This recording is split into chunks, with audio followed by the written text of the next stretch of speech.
Scotland depth chart for the year that was 2021. Slightly bit of a disrupted year for Scotland. They missed out on some games, but we're going to go through the games they played and see how they kind of managed to rack up the minutes between the different players in the various positions. I've already done loads of these videos by this point. The Box, the All Blacks, England and France and the Wallabies. Scotland is the next cab off the rank, soon to be followed by Wales and Japan, seeing as we're going in Rugby World Ranking order. But yes, we'll go through the positions, see maybe who's on the way out, potential guys to come in, and you guys can let me know your thoughts on how the Scottish squad is looking in 2022 based on what we saw in 2021. We'll start with some forwards, front rowers, and it's an interesting mix. I'll admit that when I think Scottish props, I pretty much only think of Sutherland and Fagerson, and I don't really think too much about the depth. I'm a little bit guilty of that, and maybe part of that is because especially Fagerson plays pretty deep into the minutes as well.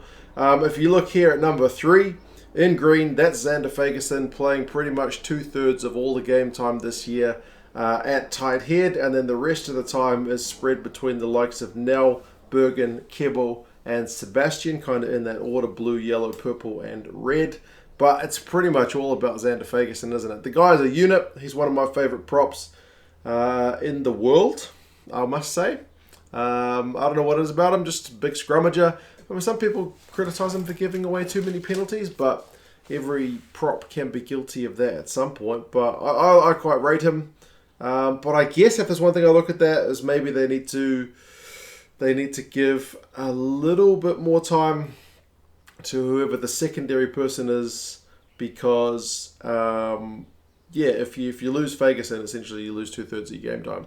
I'd like to see that green kind of be down at, I guess, around 50%. I don't know. Loose head, it's a bit more, I think, healthy looking. You've got Sutherland there in green, and you got the kind of new man on the scene in Piers Schoeman there in blue. And he's looked pretty comfortable at international level when he's stepped up. Then you got Batty there in yellow and Kebble there in purple. Kebble's useful that he's played both sides of the scrum from the bench this year.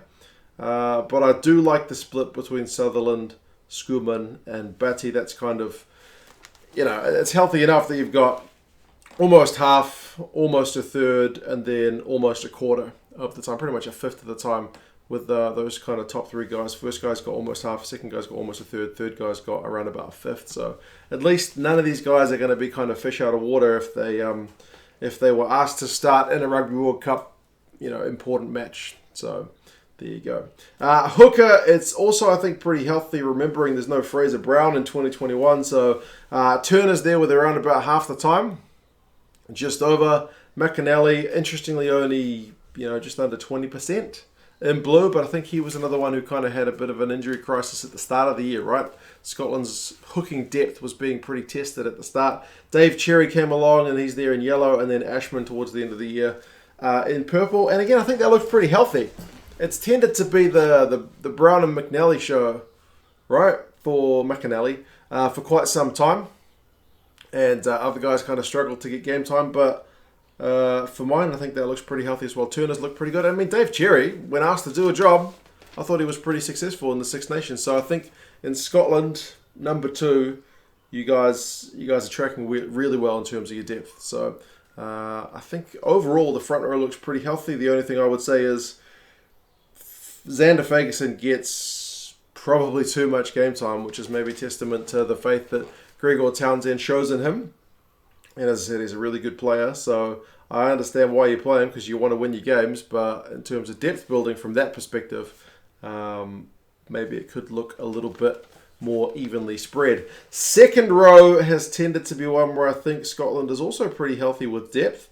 It's an interesting one, and the guys in green don't include Johnny Gray, which is unusual, but I think he's another one who spent quite a bit of time out injured this year.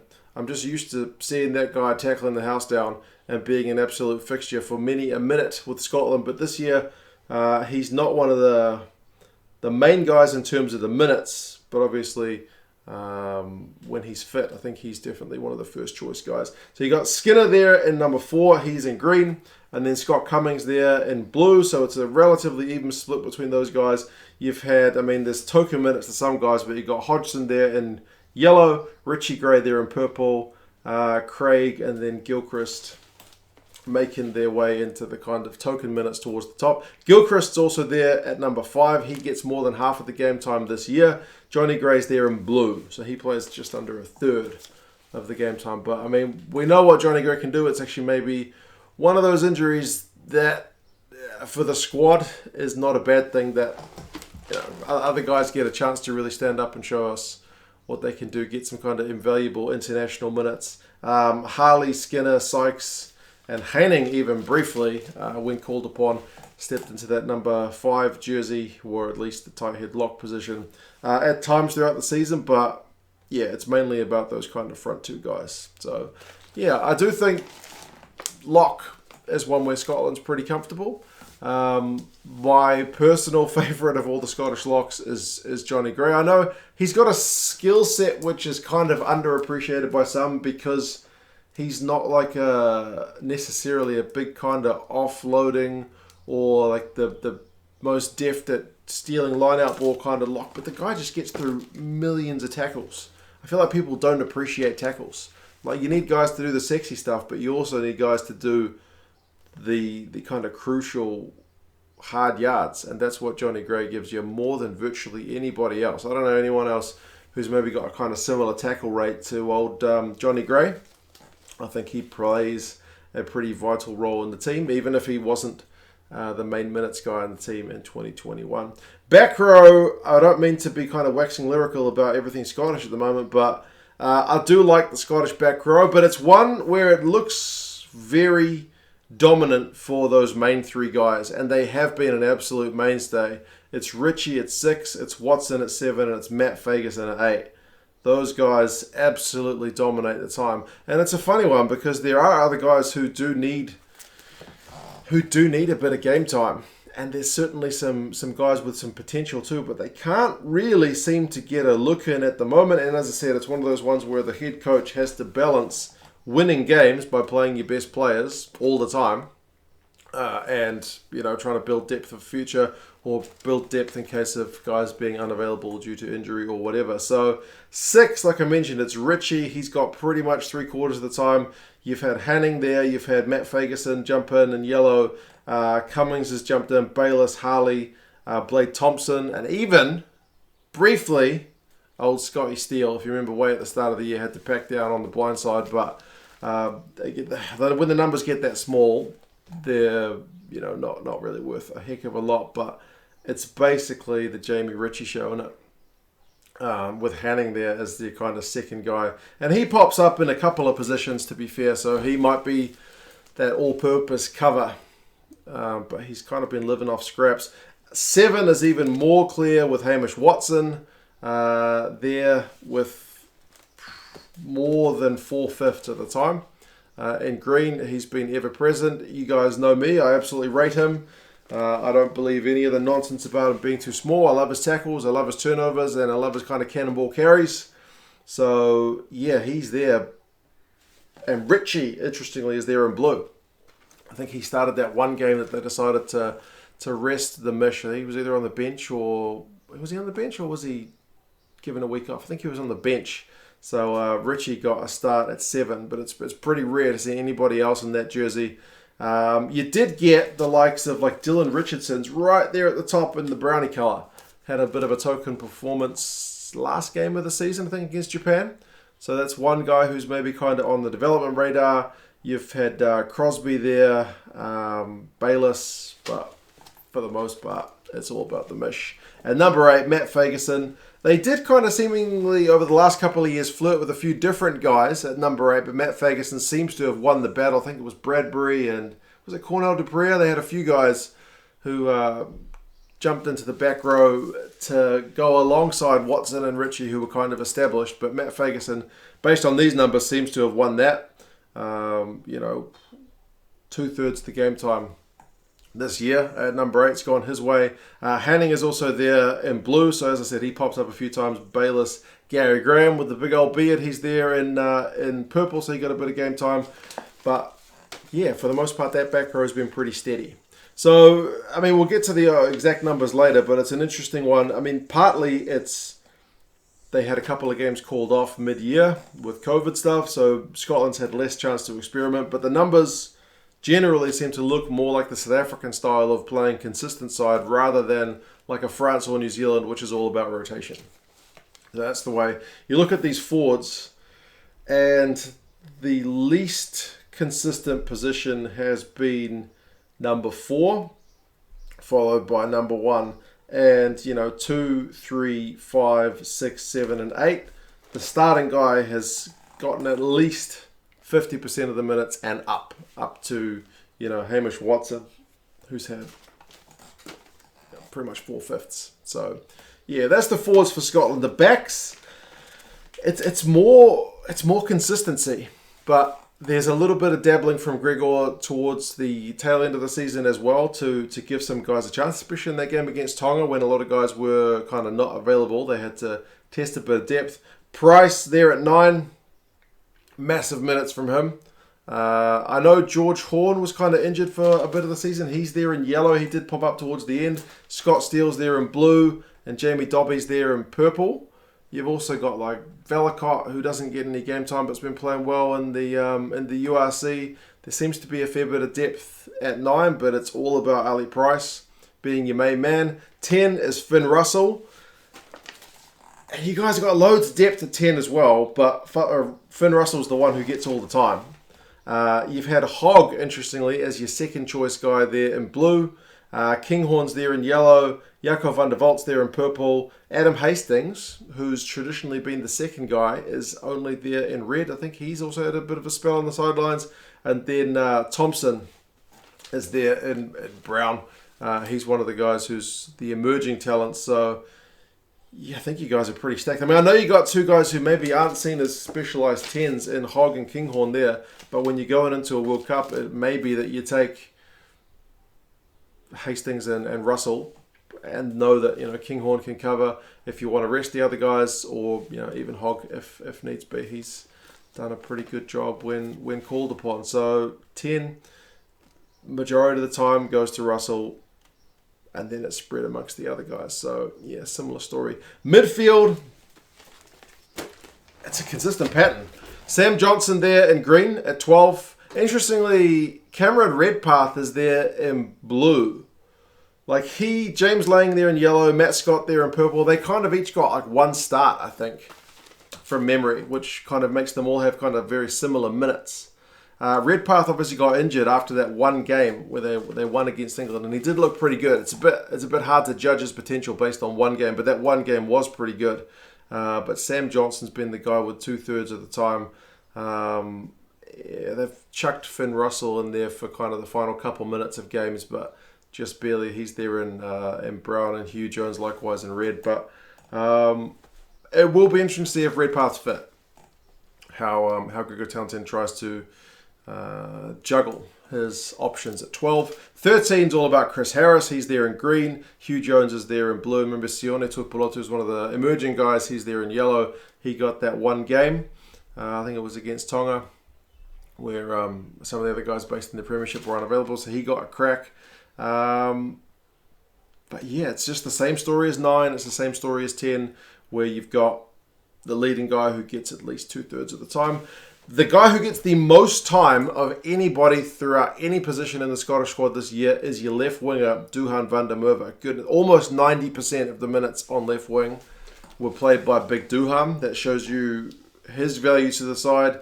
Rufus McLean got a bit of time, and then Sione Tuipulotu had to cover, I think, was it that Tonga game as well, when there were injuries and they had to kind of reshuffle the back line.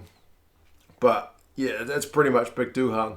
I can see why. The guy is an absolute unit when he's playing, and very much a handful. So he gets the time. Right wing's a bit more of a mixed bag. You've had Darcy Graham there in green, Shaun Maitland there in blue, Stain is there in yellow, and then McLean, Kinghorn, and even a bit of Chris Harris again with a bit of rejigging has shoved out to the right wing.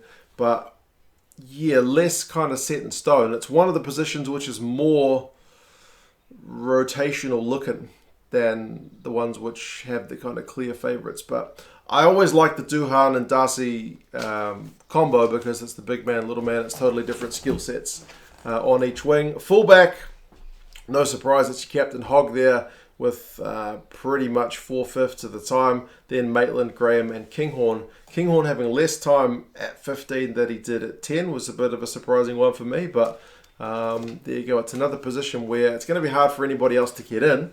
But it seems to be pretty chock full of depth. So yeah, you're looking at across the team. There's not many positions which don't seem to have a clear front runner in 2021. And some of the ones which do look a bit more rotational are sometimes injury related. Like I mentioned, 5, we miss a bit of Johnny Gray. Loose head lock, interestingly, is the one where they like to sub that lock. Their number 5 lock tends to play the 80, whereas the number 4 lock tends to get subbed, which is also just leads in terms of depth chart reading to be more, kind of more mixed. But yeah, certainly a lot of front runners. If you're looking for the most picked 15 for Scotland in 2021, it's Sutherland, Turner, Ferguson, Skinner and Gilchrist. That's your type 5. Richie, Watson and Ferguson, like I mentioned, as your back row, pretty stable. Price, Russell, Johnson, Harris, Duhan, Darcy Graham and Stuart Hogg. So I think that's the team that most people, if you were asked to pick the Scottish team that played in 2021 off the top of your head, you'd probably be able to do it because, as I said, there's generally a pretty clear front runner in each position. And that starting 15, which I just mentioned, played 66% of all the minutes this year. So very, very similar to South Africa in terms of consistently playing the same guys instead of rotating. Like New Zealand and France were like in the high 40s, like 49% of the minutes were played by the guys who played the most in each position. So a fair bit more rotation compared to Scotland, who've, as I said, taken a bit more of a South African route. I mean, the year itself, I think, was pretty good. A couple of disappointing losses. I mean, they beat England, which was good. Lost to Wales by a point. Remember, there was a red card in that game to Xander Ferguson. The France game was postponed. They lost to Ireland by about 3 points. That was the one, I think, where there was a try that was blown by the captain. Beat France and beat Italy, so finished 4th. 3-2 in the Six Nations is like solid without being spectacular, but obviously the win against England will be pretty celebrated. July games against Romania and Georgia cancelled, which is a bit of a lost opportunity to build depth, but that's nobody's fault. That's just the way it is. And then end of year goes pretty well, 3 from 4, beat Tonga, Australia and Japan, but lose the big one against South Africa. So I guess in 2022 it's just about winning that big one, eh? Winning that big one is just the key for the Scottish guys to really crack on, because they're there or thereabouts. Guys who maybe got more minutes in the past, not now. I mean, Maitland hasn't really been involved in the squad. He is getting on. I can't help but wonder if his time, is it done? Is he going to be called back? We haven't seen any from Rory Hutchison. We haven't seen Alan Dell. We haven't seen Cornell du Preez, like I mentioned. So I get the feeling those guys have maybe fallen down the pecking order. Some guys coming through, like I mentioned, Dylan Richardson got a wee taste. Piers Schoolman is pretty much, I think, established now, even if it's only one season. Thompson, Tuipulotu, Redpath, all these guys could probably use a bit more game time in 2022, but it's that balance of how much do they want to win now and how much do they want to build for the World Cup. There's a couple of guys who may be potentially on the radar. Jack Dempsey's been in cracking form in the URC. And he's one that could potentially do the old nationality switch, I believe. I think he's Scottish qualified, and he's had enough of a stand down from Wallabies duty.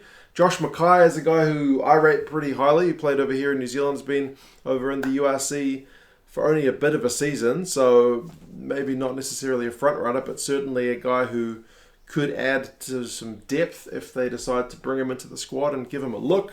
Rory Darge is another guy who I've seen in the URC who's been tackling the house down. So there seems to be a fair bit of depth, but based on what we saw in 2021, it was more about playing the front runners, keeping in mind that a couple of those games which could have been used as good depth builders did get called off. So yeah, you guys let me know your thoughts. How do you think the Scottish squad is looking for 2022? Who else do you expect to see more of? Who do you think's day is kind of done? Is Maitland going to be back? What do you guys reckon? Let me know your thoughts. And yeah, hope you guys enjoyed that. It takes a wee while to get these things out, but they are a bit of fun. I do like looking at them. Go check out the other ones if you haven't seen them, because they're interesting to see which coaches are taking which philosophies in terms of their depth building. But yeah, you guys take care, and I'll talk to you guys again soon. See you later.